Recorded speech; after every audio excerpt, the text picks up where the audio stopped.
बच्चों का जन्मदिन हमें किस प्रकार मनाना चाहिए, ये हमें सीखना चाहिए। आजकल बच्चों के जन्मदिन में हम लोग केक ले आते हैं, काट करके मोमबत्ती बुझा करके और हैप्पी बर्थडे टू यू कह लेते हैं। समझदारी का विषय है, कॉमन सेंस है, तो आप समझेंगे। हमारा जो भारत है, हम लोग दीपक बुझाना नहीं जानते, हम लोग तो दीपक जलाना जानते हैं। हम लोग दीपक जलाते हैं, दीपक को कभी बुझाते नहीं हैं, और फूंक मार करके तो कभी नहीं बुझाते। बुझाना होता है दीपक को तो कपड़े से बुझाते हैं या हाथ से ऐसे बुझा देते हैं, पर मुंह से नहीं बुझाते, फूंक मार के नहीं बुझाते। सही है क्या? हमारे भारत में दीप जलाने की परंपरा रही है, ज्योत से ज्योत जलाते चलो, प्रेम की गंगा बहाते चलो। पर विदेशी कल्चर बुझाना जानता है, आज वही कल्चर को भारत अपना बैठा है। आजकल बच्चों का जन्मदिन होता है तो बच्चों से ही दीप बुझाया जाता है। अरे पढ़े लिखे हो, पढ़े लिखे, थोड़ी तो अक्ल होनी चाहिए, कॉमन सेंस भी तो कोई चीज होती है। दीपक बुझाना क्या ये उचित है? आप आरती करते हो भगवान की तो दीप बुझा के कि जला के? दीपावली में दीप जलाते हो कि बुझाते हो? गृह प्रवेश में दीप जलाते हो कि बुझाते हो? हर शुभ कार्य में दीप जलाया जाता है, और बच्चे के जन्मोत्सव में दीप बुझा रहे हो।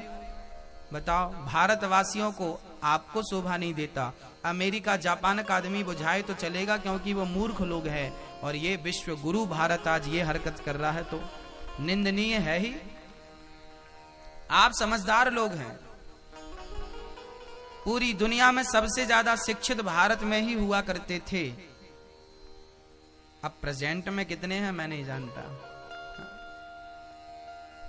शून्य का आविष्कार भारत ने किया, आर्यभट्ट भारतीय थे।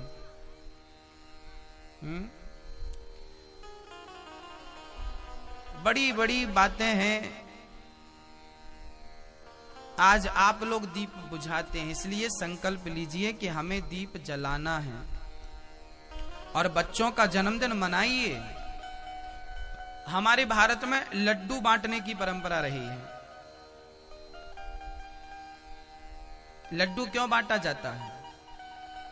क्योंकि लड्डू को आप जब बनते हुए देखेंगे तो इसमें एक संदेश छिपा होता है।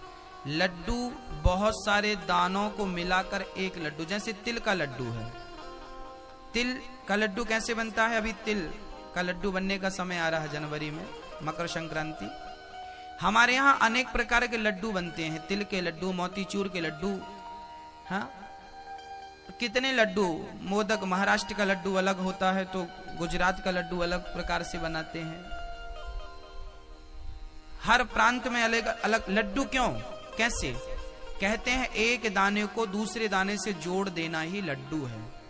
अर्थात लड्डू बांटने का, लड्डू खाने का अर्थ ये था कि जैसे लड्डू एक से दूसरे दाने से जुड़ा है, एक दाना दूसरे से, दूसरा दाना तीसरे से, ऐसे ही लड्डू के बहुत सारे दाने संगठित रहते हैं। ऐसे हमें भी अपने घर परिवार में, समाज में संगठित रहना चाहिए लड्डू की तरह। जैसे लड्डू का हर दाना संगठित होता है, ऐसे ही हमें लड्डू की तरह संगठित होना चाहिए। और केवल संगठित नहीं, लड्डू मीठा भी होता है। हमारे रिश्तों में लड्डू की तरह मिठास भी होनी चाहिए। ये लड्डू खाने के पीछे का संदेश था, इसलिए लड्डू खाने की परंपरा भारत में रही है। भगवान भी मक्खन का गोला खाते थे, गणेश जी को भी लड्डू पसंद है। ये लड्डू है, लड्डू खाइए प्रेम पूर्वक, लड्डू बांटिए। बचपन से माँ बाप बच्चे को पहले माला पकड़ाया करते थे, बेटा बोलो राम, बोलो राम, बोलो राम।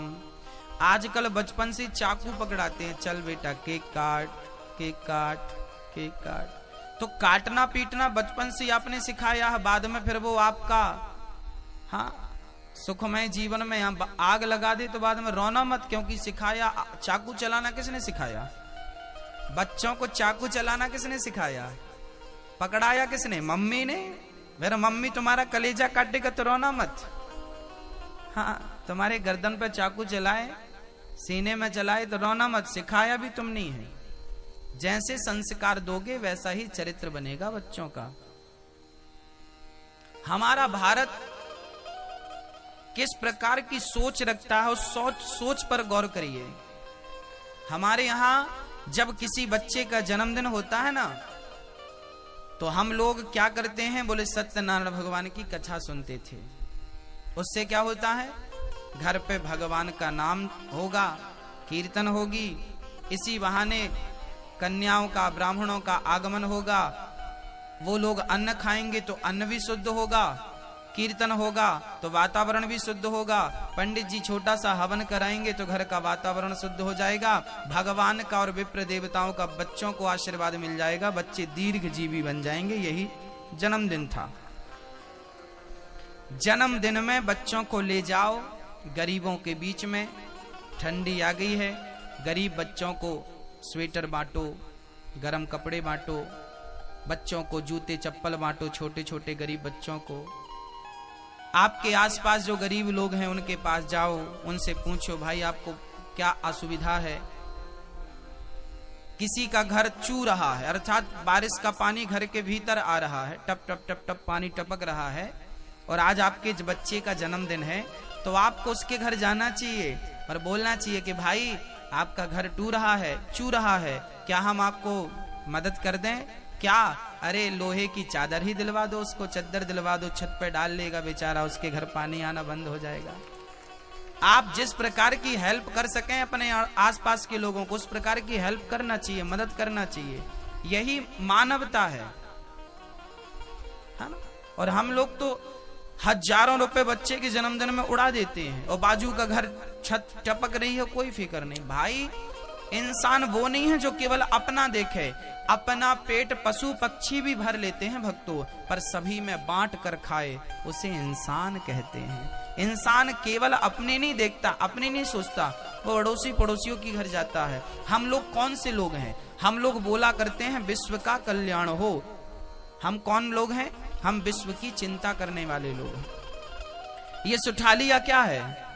ये सुठालिया गांव नहीं है, ये सुठालिया में जितने लोग हैं और जितने घर हैं, ये पूरा सुठालिया गांव की तरह ना रहे, एक परिवार की तरह रहे। वसुधैव कुटुंबकम। गांव का हर सदस्य हमारा परिवार है, चाहे वो अमीर हो, गरीब हो, ब्राह्मण हो, क्षत्रिय हो, वैश्य हो, शूद्र हो, गांव का हर सदस्य हमारा एक परिवार है। पूरा मध्य प्रदेश हमारा एक परिवार है, पूरा भारत हमारा परिवार है। और भारत नहीं, हम लोग जयकारा लगाते हैं विश्व का कल्याण हो। हम विश्व की चर्चा करते हैं, हम विश्व के कल्याण का सोचते हैं। वसुधैव कुटुंबकम शास्त्र हमें संदेश देते हैं कि ये पूरा विश्व तुम्हारा परिवार है। चाइना पूरी दुनिया को व्यापार की दृष्टि से देखता है, अमेरिका पूरी दुनिया को व्यापार की दृष्टि से देखता है, लेकिन भारत पूरी दुनिया को परिवार की दृष्टि से देखता है। ये भारत का दृष्टिकोण है, ये भारत की थिंकिंग है, ये भारत की सोच है।